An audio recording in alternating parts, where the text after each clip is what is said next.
Ah, le burn-out. Ce petit truc magique qu'on ne devrait jamais vivre si on savait s'écouter, mais qui finit par nous tomber sur le coin de la tronche pour nous forcer à nous arrêter. Dis, j'ai une question pour toi. Est-ce que tu as déjà vu la nature faire des choses inutiles? Bon, à part les wokistes, hein. Mais non, en fait, la nature fait rien d'inutile et le burn-out, c'est pareil. Il a une raison d'être. Mental Scaling, le podcast. Le podcast. Pas de bullshit, que du concret. Le podcast 100% mindset pour les entrepreneurs exigeants. Passe au niveau supérieur avec Mental Scaling. En faisant des recherches pour cet épisode, je suis tombé sur un guide qui a été édité par la Direction Générale du Travail. Je te mettrai le lien dans la description. Et il y a une définition ou une explication qui est très intéressante. Maslach, alors je crois qu'elle s'appelle, il ou elle s'appelle comme ça, deux chercheurs, hein, Maslach et Leiter, décrivent le burn-out au travers de l'écartèlement entre ce que les gens sont et ce qu'ils doivent faire. Il représente une érosion des valeurs, de la dignité, de l'esprit et de la volonté de l'âme humaine. C'est une érosion de l'âme humaine. C'est une souffrance qui se renforce progressivement et continuellement, aspirant le sujet dans une spirale descendante dont il est difficile de s'extraire. Qu'arrive-t-il lorsque le burn-out vous gagne? En fait, 3 événements surviennent. Vous vous sentez chroniquement épuisé, vous devenez cynique et vous vous détachez de votre travail. Vous vous sentez de plus en plus inefficace dans votre job. J'aime beaucoup cette approche et cette définition parce que c'est exactement comme ça que je le traite avec mes clients ou comme ça que je traite l'esquive ou l'anticipation du burn-out. Parce que c'est ça dont il s'agit en fait. Si à la base, tu avais été capable de construire un projet sur justement cette identité et ce système de valeurs dont il est question, si tu avais su détecter les signaux et les écouter, surtout leur laisser la bonne place, tu n'en serais jamais arrivé là. Alors, si t'as pas connu le burn-out, grand bien t'en fasse, ne te mets pas à la rupture pour expérimenter. Mais beaucoup de mes clients, beaucoup de personnes qui font appel à moi ont connu déjà ça une fois ou deux et ils me disent « je ne veux jamais y retourner tellement c'était horrible ». Comme je te le disais, et c'est comme tout ce qui concerne la psychologie, le burn-out, c'est plutôt contre-intuitif. On pense que c'est un problème, mais en vérité c'est une réponse à un besoin bien plus profond. Tout comme ce que produit notre inconscient en fait. Et en psychologie, on traite les choses désagréables comme étant des problèmes, mais bien souvent elles sont des solutions. Si tu veux comprendre comment éviter le burn-out, comprends déjà ce à quoi il répond et son fameux bénéfice ultime, c'est te permettre en fait d'éviter l'effondrement total.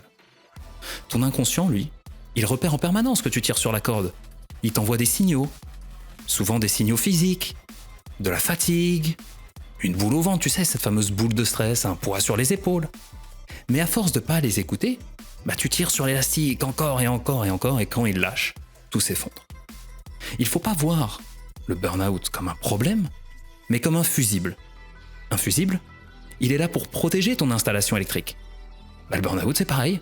Il est là pour te protéger en fait. Alors comment ça se fait qu'aujourd'hui on en parle autant et que du temps de nos parents, de nos grands-parents, on n'avait pas le temps pour tout ça? En fait, il faut replacer les choses dans leur contexte. Il faut avoir une vision méta, c'est-à-dire globale de notre société. Aujourd'hui, elle met avant tout un certain modèle de réussite en avant. Et on observe parallèlement un bouleversement complet de nos normes, de nos valeurs, notamment celles de la famille, qui sont de plus en plus détruites au profit de la réalisation individuelle. Je suis bien placé pour t'en parler, le développement personnel, c'est justement mon métier.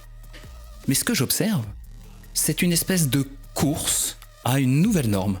La norme de l'entrepreneuriat, la norme de la réussite, la norme de l'évolution sociale, tu sais. Moi, je suis parti de rien, j'ai monté ma boîte, aujourd'hui j'ai X nombre d'employés, aujourd'hui je gagne le fameux SMIC LinkedIn. Tout ça en fait, pour exister dans des nouveaux codes. Comme si les anciens n'étaient plus bons. D'ailleurs, tu peux observer à quel point les codes que nous on a connus, moi je vais bientôt avoir 40 ans, étant un enfant des années 80, on m'a véhiculé certaines valeurs, d'engagement pour mes proches, des valeurs de résilience, qui semblent aujourd'hui être complètement gommées. Alors ce que je vais te dire aujourd'hui, c'est ce que peu d'autres coachs de pacotille te diront. Tout simplement parce qu'ils n'ont pas compris l'importance tout simple d'un élément dont je viens de parler, et que c'est tellement plus facile de vendre la solution que tout le monde cherche à base de méthodes, de planification, d'organisation, de productivité, qu'on va pas aller sur le vrai sujet. Et ce vrai sujet, c'est justement ton système de valeurs. Ton système de valeurs, c'est en quelque sorte tes fondamentaux, tes piliers de vie.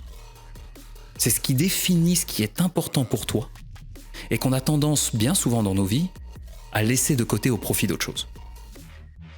Regarde autour de toi, tes proches, tes amis, voire même les gens avec qui tu aimes passer du temps.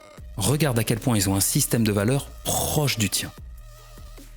Vous partagez très certainement les mêmes opinions politiques, ou alors même s'il y a des divergences, il y a quelque chose qui vous unit là-dessus.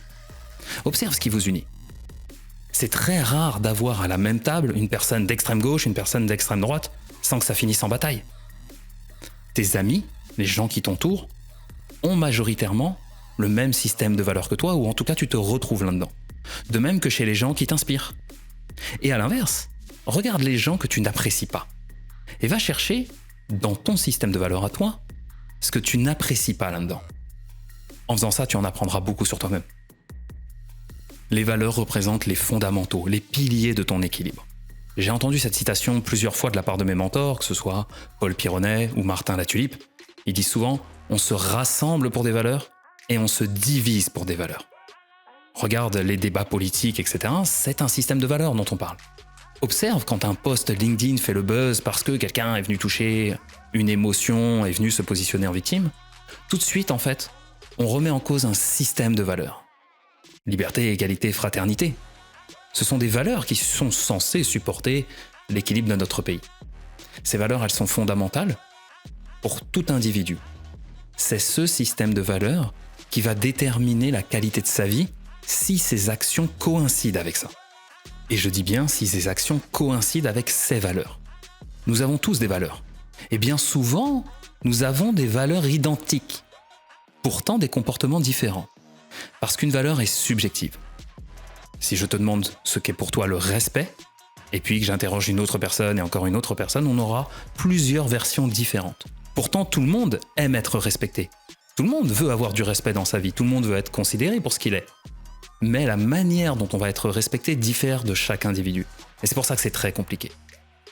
Si toi, tu n'écoutes pas ton système de valeurs, si tu cours après la réussite sociale, la reconnaissance au travers du succès de ton business, du temps que tu passes dans ta boîte, tu peux te bullshiter autant que tu veux à te raconter que ça ira mieux demain. Ton inconscient, lui, il sait au quotidien que tu te suradaptes. C'est une forme de spirale descendante. La suradaptation, c'est le fait de justifier puis compenser un élément de vie important que tu ne nourris pas. Un besoin que tu laisses de côté tous les jours. Combien de fois j'ai entendu « Oui, je vois pas beaucoup mes enfants, mais bon, au moins ils ont une belle école, et puis on peut profiter une fois de temps en temps quand je suis en vacances. » Ouais, Romain, ça va pas bien à la maison, mais bon, ça pourrait être pire. Oui, je bosse beaucoup en ce moment, mais dans quelques temps ça ira mieux. Tout ça, ce sont des comportements, des justifications qui sont des allées simples pour l'enfer. Même si diriger ta boîte c'est un truc qui te plaît, si au quotidien tu mets de côté tes fondamentaux, tu peux être sûr que tu fonces dans le mur. Tu peux négocier avec toi-même et tu peux t'auto-persuader et essayer de convaincre les autres que c'est pas si grave, mais lui, ton inconscient, il accumule et il empile. Et un beau jour, tout s'effondre. Alors comment on va faire pour l'éviter ? Eh bien en fait, bien évidemment, comme on est sur un podcast qui traite de psychologie et de développement personnel, on va avant tout aller faire un travail d'introspection et on va se poser les bonnes questions.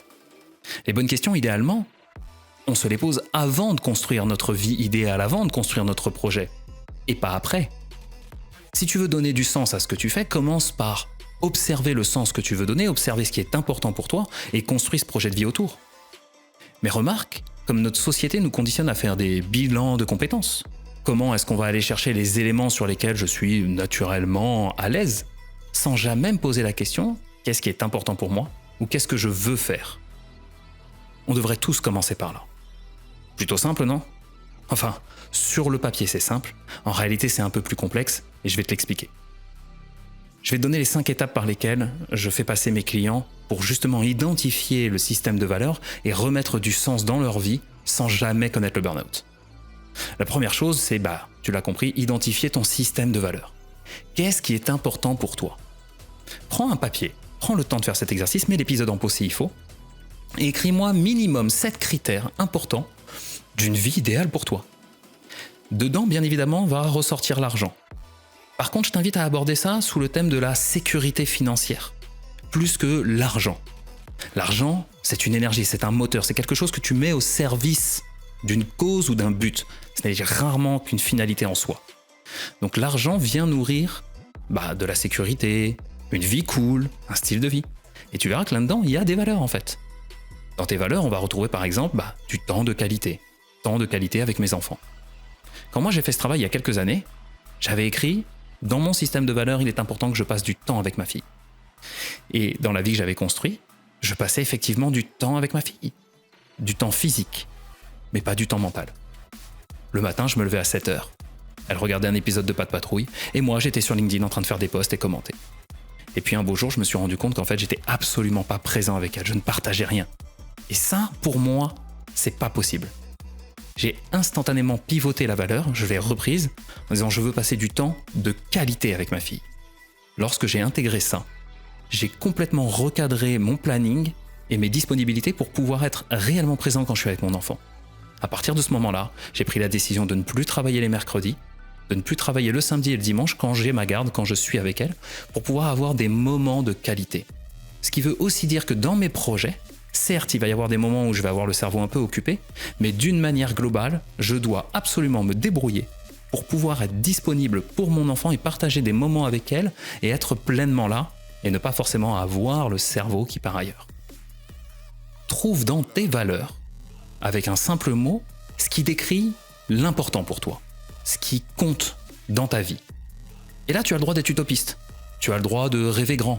On va pas chercher ta vie actuelle. On va chercher la vie idéale selon toi. Est-ce que ce serait vivre en bord de mer? Est-ce que ce serait vivre à la montagne? Est-ce que ce serait travailler que 5 heures par jour? Est-ce que ce serait faire du bénévolat? Peu importe. Inscris les 7 critères fondamentaux d'une vie épanouie. La deuxième étape, une fois que tu as fait ça, c'est de transformer chacun des mots que tu as écrits, chacun des termes, en verbes d'action concrète. Quelles sont les actions que je devrais mener pour avoir un temps de qualité avec mon enfant?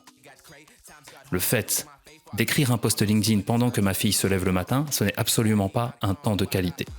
Lorsque j'ai écrit ça, j'ai écrit le matin, je me lève à 7h. À 7h05, ma fille se lève, c'est l'heure à peu près à laquelle elle se lève, elle est réglée comme une horloge ma fille, et à 7h05, je fais un câlin à mon enfant, je lui sers un grand verre d'eau, je lui coupe un kiwi, je m'assois sur le canapé avec elle, on regarde un dessin animé que je commente, avec qui je partage. Ensuite, je lui choisis ses vêtements, elle s'habille pendant que je prends ma douche, etc., etc. J'ai décrit très précisément la recette du temps de qualité avec mon enfant. Et c'est valable, je te parlais dans un autre épisode de la poterie et des choses que je fais avec elle comme préparer le repas. Tout ça participe à des moments de qualité. Si tu laisses ton système de valeurs sur des termes subjectifs, abstraits, comme le respect, le bonheur, tu sauras jamais quels éléments mettre en place dans ta vie pour atteindre ça. Donc, quand je te disais que c'était facile mais pas facile, cette partie-là me prend jusqu'à 2 mois avec certains de mes clients, où on va décortiquer leurs fondamentaux de vie, qu'est-ce qu'ils doivent mettre en place pour faire en sorte au quotidien de kiffer ce qui se passe. Et ça, on l'oublie trop souvent. On se focalise sur notre why, sur les projets long terme, on se focalise sur ce qu'on exécute, mais on oublie que ce qui va nous permettre de tenir dans le temps, c'est que la route soit la plus agréable possible. Et pour ça, on va aller chercher le système de valeurs. Donc prends tes fondamentaux et transforme ça en verbe d'action. Tu dois être capable de me décrire une scène et moi, je devrais, juste en écoutant ce que tu me dis, être capable de la dessiner, de la peindre et avoir une reproduction exacte de l'image que tu as dans ta tête. Si par exemple tu me dis « moi je veux être heureux », je suis incapable de te dessiner en étant heureux. Par contre, je suis capable de te dessiner en train de sourire, préparer un jus d'orange pressé pour ta femme, ton mari, tes proches, peu importe. Mais si tu me décris cette scène précisément comme étant quelque chose qui correspond au bonheur, alors là, je vais être capable, moi, de la créer. Tu dois passer d'une vision subjective à quelque chose de concret pour ton cerveau. Troisième étape, identifie l'exact opposé. On vient de déterminer une valeur, c'est simple. Détermine l'antivaleur. Tu viens de déterminer ce qui te plaît le plus, détermine ce qui te fait fuir le plus. Notre vie est un équilibre entre ce que nous désirons le plus et ce que nous voulons le plus fuir. On néglige très souvent ce principe d'antivaleur. On tolère dans notre quotidien des éléments qui viennent nous bouffer un peu, et au final, c'est ça qui un jour créera l'étincelle qui mettra le feu aux poudres. Si dès aujourd'hui, tu identifies que passer 3 soirs sans lire une histoire à ton enfant, c'est quelque chose qui est absolument pas envisageable, alors tu vas pouvoir avoir un garde-fou très précis sur ce que tu vas créer. Donc c'est très important d'identifier ce qu'on veut le plus et d'identifier l'opposé exact. 4e point, on fait un classement. Toutes nos valeurs ne sont pas identiques, elles n'ont pas la même importance pour nous. Ça, c'est vrai en fonction des contextes et c'est vrai en fonction de la période de vie. À 20 ans, ou en sortant de l'adolescence, peut-être que ta valeur famille, elle n'était pas très haute. Tu n'avais pas forcément envie de passer tous les dimanches à table avec ta famille, tu avais peut-être envie d'aller traîner avec des potes, aller faire la fête, etc. À ce moment-là, tu as envie de t'émanciper, de croquer la vie. Et puis, peut-être que comme moi, tu as un enfant et tu as envie de passer du temps avec, et là, ta valeur famille remonte dans la hiérarchie. Donc c'est important de faire un classement. Et ce que tu observeras à l'échelle d'une vie, c'est que ces valeurs sont quand même relativement constantes, mais tout ce qui change, ce sont nos priorités. Mais les valeurs, c'est rare d'être écolo à 20 ans et puis anarchiste et brûler tes pneus à 40 juste pour le fun. En général, ça reste dans une vie, c'est simplement la hiérarchie qui change. Une fois que tu as classé les valeurs anti-valeurs ensemble, le dernier point, c'est de vérifier si le top 3 de ce qui est important pour toi est présent. Et si ça ne l'est pas, mets ton focus dès maintenant sur la manière dont tu vas pouvoir intégrer ce top 3 des valeurs dans ta vie dès à présent. Et à l'inverse, tu as donc le top 3 de ce que tu dois fuir absolument. Si un seul de ce top 3 d'antivaleurs, si un seul de ces éléments est présent aujourd'hui, fuis immédiatement. Tu dois tout faire pour ne jamais laisser rentrer une antivaleur aussi importante dans ta vie et tu dois tout faire pour créer une vie en phase avec tes valeurs dès maintenant. Pas quand tu auras réussi tes projets, réussi ta boîte ou quoi que ce soit. Dès maintenant, si le temps de qualité avec tes proches comme moi, c'est important, fais-le dès maintenant. Parce que c'est d'autant de temps perdu que tu ne pourras jamais rattraper, c'est d'autant de regrets que tu auras, et c'est autant de suradaptation que tu vas empiler et qui un jour pourra s'effondrer. Donc je t'invite à faire ce travail dès maintenant, tant il est fondamental. Merci pour ton écoute et à très vite. C'était Mental Scaling, le podcast. Pour ne pas louper les prochains épisodes, abonne-toi dès à présent. Et pour aller plus loin, participe toi aussi à mon prochain live. Retrouve toutes les infos dans la description de l'épisode.